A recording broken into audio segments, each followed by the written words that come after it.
Child marriage हर एक तरीके से खतरनाक होती है, लेकिन कुछ धर्मों के अंदर जो चाइल्ड मैरिज है उसको वैध माना जाता है या फिर कई बार बढ़ावा भी दिया जाता है, जबकि हमारे देश के कानूनों में इसको बैन या फिर प्रतिबंधित रखा गया है।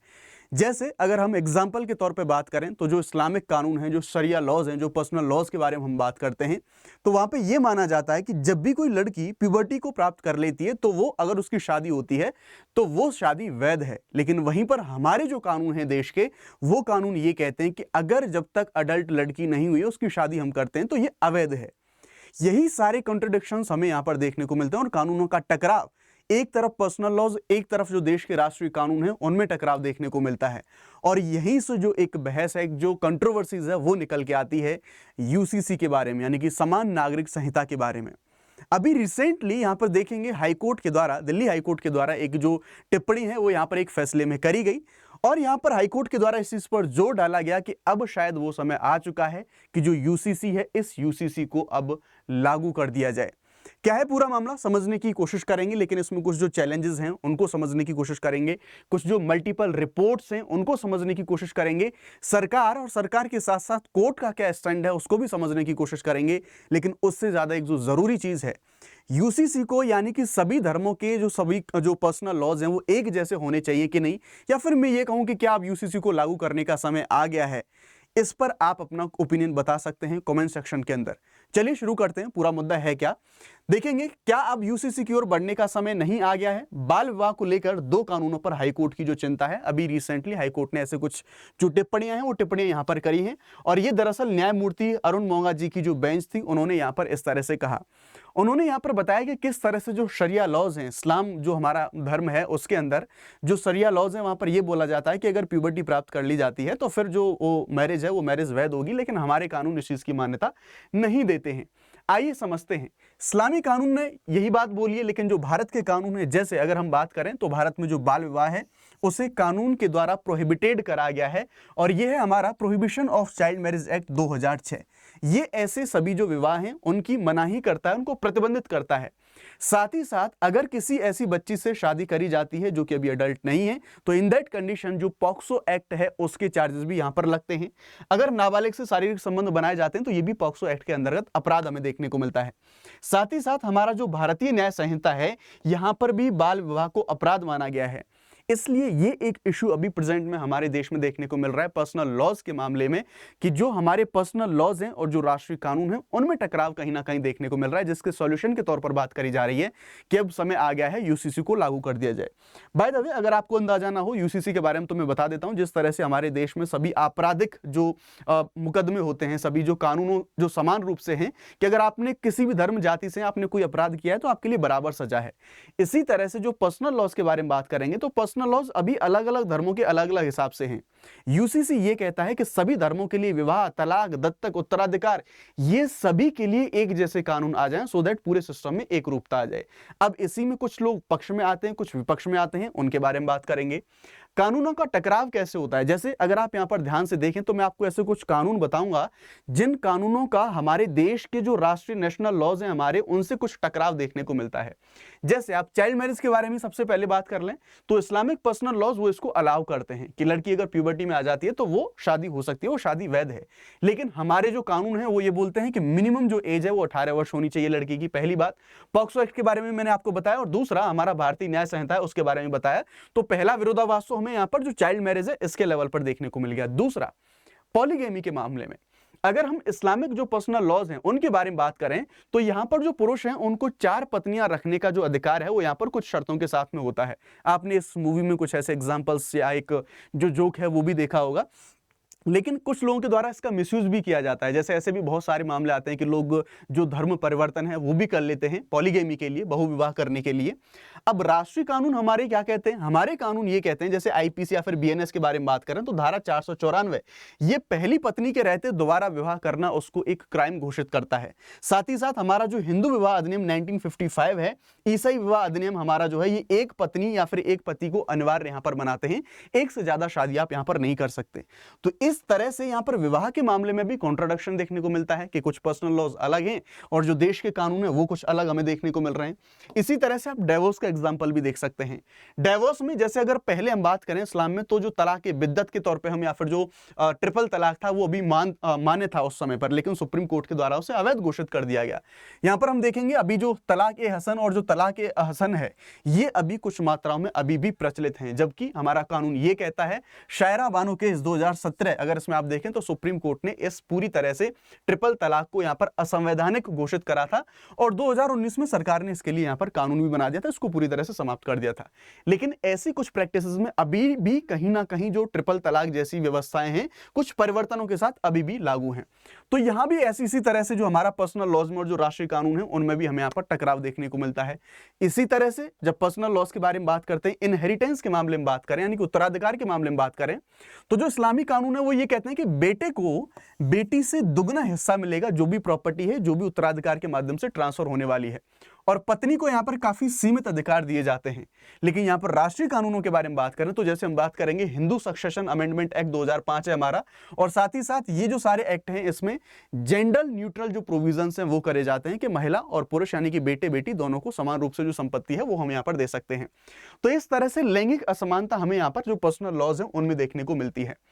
कोर्ट का क्या कहना है, कोर्ट्स अलग अलग समय पर कोर्ट्स के माध्यम से क्या कहा गया है, तो सबसे पहली बात बोला गया कि कुछ लोग जो हैं वो यहाँ पर जो धार्मिक स्वतंत्रता है उनका हवाला देते हैं कि अगर आप यूसीसी को लेके आते हैं तो ये हमारी धार्मिक स्वतंत्रता का हनन होगा।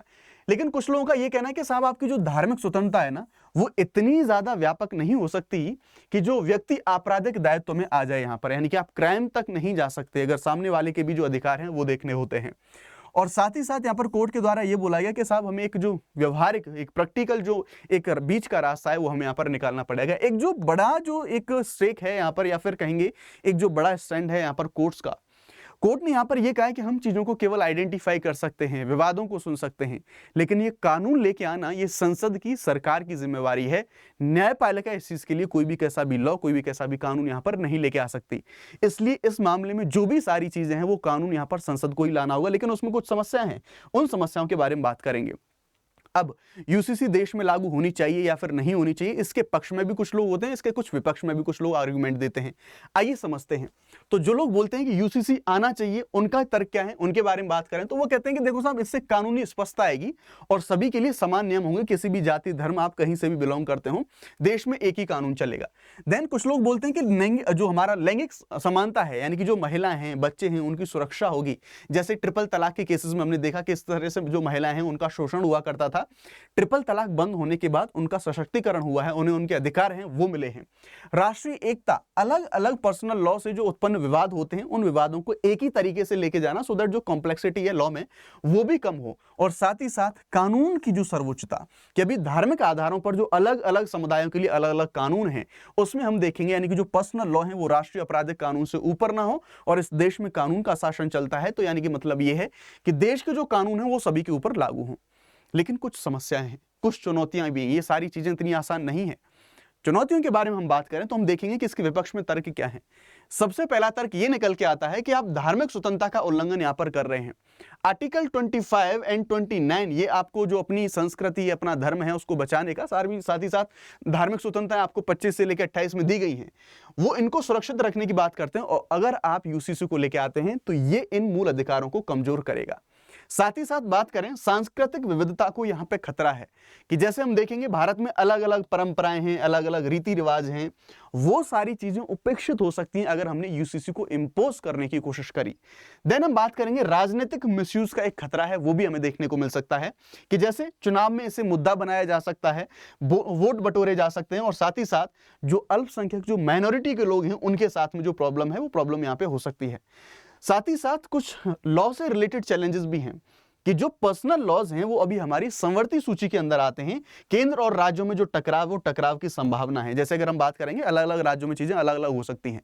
जैसे अभी यहाँ पर प्रेजेंटली बात करें तो अभी जैसे गोवा है, गोवा में जो पुराने समय का जो पुर्तगाल के समय का जो कानून है वो वहाँ पर विशेष जो प्रावधान है वो लागू है यूसीसी के।